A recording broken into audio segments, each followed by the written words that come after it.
ಎಲ್ಲರಿಗೂ ನಮಸ್ಕಾರ. ಎಲ್ಲರೂ ಚೆನ್ನಾಗಿದ್ದೀರಾ ಅಂತ ಭಾವಿಸ್ತಾ ಇವತ್ತಿನ ವೀಡಿಯೋ ಸ್ಟಾರ್ಟ್ ಮಾಡ್ತಾ ಇದ್ದೀನಿ. ಇನ್ನು ಯಾರ್ಯಾರು ನನ್ನ ಯೂಟ್ಯೂಬ್ ಚಾನಲ್ನ ಸಬ್ಸ್ಕ್ರೈಬ್ ಆಗಿಲ್ಲ, ಪ್ಲೀಸ್ ನನ್ನ ಯೂಟ್ಯೂಬ್ ಚಾನಲ್ನ ಸಬ್ಸ್ಕ್ರೈಬ್ ಆಗಿ.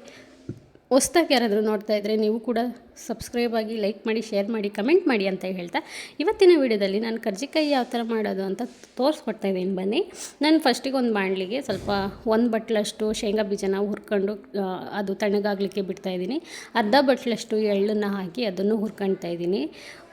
1 ಬಟ್ಲಷ್ಟು ಹುರ್ಗಡ್ಲೆ, 1 ಬಟ್ಲಷ್ಟು ಒಣ ಕೊಬ್ಬರಿ, 1 ದೊಡ್ಡ ಬಟ್ಲಷ್ಟು ಮೈದಾ ಹಿಟ್ಟು, 2 ಬಟ್ಲಷ್ಟು ಸಕ್ಕರೆನ ಹಾಕಿ ಎಲ್ಲನೂ ನಾನು ಇವಾಗ ಏನೇನು ಬೇಕು ಅಂತ ತೋರಿಸ್ತೀನಿ. ಮತ್ತೊಮ್ಮೆ ಕನ್ಫ್ಯೂಸ್ ಮಾಡ್ಕೋಬೇಡಿ. 1 ಬಟ್ಲಷ್ಟು ಹುರ್ಗಡ್ಲೆ, 1 ಬಟ್ಲಷ್ಟು ಶೇಂಗಾ ಬೀಜ, 2 ಬಟ್ಲಷ್ಟು ಸಕ್ಕರೆ, 1 ಬಟ್ಲಷ್ಟು ಒಣ ಕೊಬ್ಬರಿ, ದೊಡ್ಡ ಬಟ್ಲಲ್ಲಿ ಮೈದಾ ಹಿಟ್ಟನ್ನು ತಗೊಂಡಿದ್ದೀನಿ. ಫಸ್ಟಿಗೆ ಒಂದು ಜಾರಿಗೆ ನಾನು ಅದೇನು ಶೇಂಗಾ ಬೀಜ ತೊಗೊಂಡಿದ್ದೆ ಸಿಪ್ಪೆ ಎಲ್ಲ ತೆಗೆದು ಇದನ್ನು ತರಿ ಥರ ಪೌಡ್ರ್ ಮಾಡ್ಕೊಳ್ತಾ ಇದ್ದೀನಿ. ಇಲ್ಲಿ ನೋಡಿ, ತುಂಬ ನೈಸಾಗಿ ಗ್ರೈಂಡ್ ಮಾಡ್ಕೊಳಕ್ಕೆ ಹೋಗ್ಬೇಡಿ, ತರಿ ಥರನೇ ಇರಬೇಕು. ಯಾಕಂದರೆ ತುಂಬ ನೈಸ್ ಆದರೆ ಚೆನ್ನಾಗಾಗಲ್ಲ, ಟೇಸ್ಟು ಬರಲ್ಲ. ಆಮೇಲೆ 1 ಬಟ್ಲಷ್ಟು ಹುರ್ಗಡ್ಲೆ ತಗೊಂಡಿದ್ವಲ್ವ, ಅದನ್ನು ನಾನು ತರಿ ಥರ ಗ್ರೈಂಡ್ ಮಾಡ್ಕೊತೀನಿ. ಇಲ್ಲಿ ನೋಡಿ, ಈ ಥರ ತರಿ ಥರ ಗ್ರೈಂಡ್ ಮಾಡಿಕೊಂಡು ಅದನ್ನು ಕಟ್ ಮಾಡಿಟ್ಕೊಳ್ತಾ ಇದ್ದೀನಿ. 2 ಬಟ್ಲಷ್ಟು ಏನು ಶುಗರ್ ತೊಗೊಂಡಿದ್ದೆ ಅದನ್ನು ಫುಲ್ ಪೌಡ್ರ್ ಮಾಡಿಕೊಂಡು ಒಂದು ಬಟ್ಲಿಗೆ ನಾನು ಎಲ್ಲ ಮಿಕ್ಸ್ ಮಾಡ್ಕೊತೀನಿ. ಇವಾಗ ಕಡಲೆ ಬೀಜನ ಮತ್ತು ಹುರ್ಗಡ್ಲೆ, ಒಣ ಕೊಬ್ಬರಿ, ಎಳ್ಳು ಏನು ತಗೊಂಡೆ ಅದನ್ನೆಲ್ಲ ಹಾಕಿ ಕ್ಲೀನಾಗಿ ಮಿಕ್ಸ್ ಮಾಡ್ಕೊತೀನಿ. ನಿಮಗೆ ಕೊಬ್ಬರಿ ನಾನು ಎಲ್ಲ ಸ್ವಲ್ಪನೇ ತಗೊಂಡು ಮಿಕ್ಸ್ ಮಾಡ್ತಾಯಿದ್ದೀನಿ.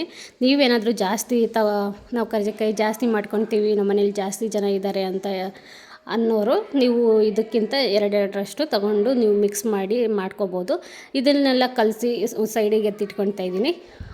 1 ಬಟ್ಲಿಗೆ ನಾನು ಮೈದಾ ಹಿಟ್ಟನ್ನು ಹಾಕಿ ಸ್ವಲ್ಪ ಎಣ್ಣೆ, ಒಂಚೂರು ಚಿಟಿಕೆಯಷ್ಟು ಉಪ್ಪನ್ನು ಹಾಕಿ ಕ್ಲೀನಾಗಿ ಮಿಕ್ಸ್ ಕಲಿಸ್ಕೊಳ್ತೀನಿ ಹಿಟ್ಟನ್ನು.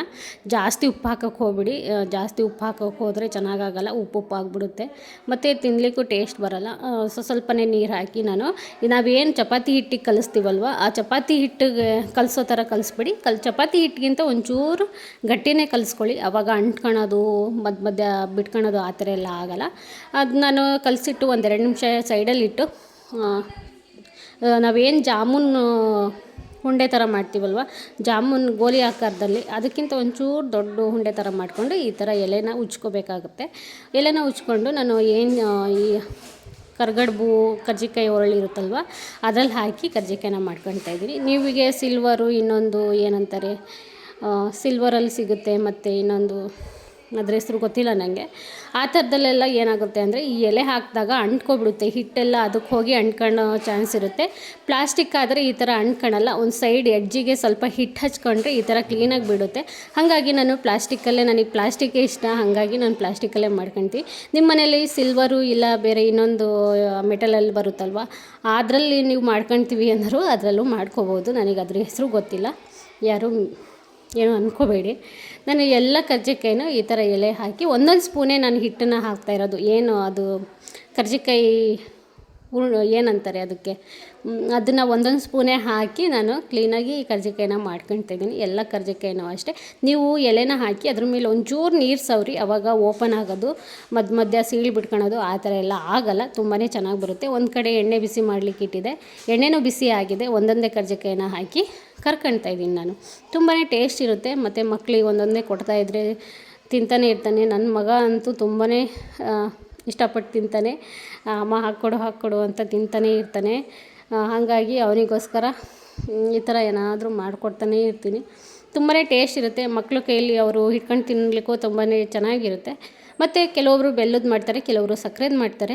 ನಾನು ನನ್ನ ಮಗುಗೆ ಸಕ್ಕರೆದು ಇಷ್ಟ ಅಂತ ಸಕ್ಕರೆದು ಮಾಡಿದ್ದೀನಿ. ನಿಮಗೆ ನೆಕ್ಸ್ಟ್ ವೀಡಿಯೋದಲ್ಲಿ ಬೇರೆ ಥರ ಯಾವ್ದಾರು ರೆಸಿಪಿ ಬೇಕು ಅಂದರೆ ಕಮೆಂಟ್ ಮಾಡಿ, ನಾನು ಮತ್ತೆ ನಿಮ್ಮ ರೆಸಿಪಿನ ತೋರಿಸ್ಕೊಡ್ತೇನೆ. ಫೈನಲಿ ಕರ್ಜಿಕಾಯಿ ನಾವು ಏನು ಅದು ಹಾಕ್ಕೊಂಡಿರ್ತೀವಿ ಅದನ್ನು ಗೋಲ್ಡನ್ ಕಲರ್ ಬರೋವರೆಗೂ ಕರ್ಕೋಬೇಕಾಗುತ್ತೆ. ನೀವು ಹೈ ಫ್ಲೇಮ್ ಮಾಡ್ಕೋಬೇಡಿ, ಮೀಡಿಯಮ್ ಫ್ಲೇಮ್ ಮಾಡಿ ಕರಿಬೇಕು. ಇಲ್ಲಾಂದರೆ ಒಂದು ಕಡೆ ಸೀದು ಹೋಗೋದು, ಒಂದು ಕಡೆ ಬೆಂದೇ ಇರೋದು ಆ ಥರ ಎಲ್ಲ ಆಗುತ್ತೆ. ನಾವು ಫಸ್ಟೇ ಎಲ್ಲ ಹುರ್ಕೊಂಡು ಕರ್ಜಿಕಾಯಿ ಅದು ಪೌಡ್ರು ಮಾಡ್ಕೊಂಡಿರ್ತೀವಲ್ವ, ಹಾಗಾಗಿ ಜಾಸ್ತಿ ಬೇಯಿಸೋ ಅಂಥ ಅವಶ್ಯಕತೆ ಇರೋಲ್ಲ. ಮತ್ತು ಇದು ಲಟ್ಟಿಸ್ಬೇಕಾದ್ರೆ ಎಲೆನ ತೀರಾ ದಪ್ಪ ಮಾಡ್ಕೊಳಕ್ಕೆ ಹೋಗ್ಬಿಡಿ, ಚೆನ್ನಾಗಾಗಲ್ಲ ಹಿಟ್ಟು.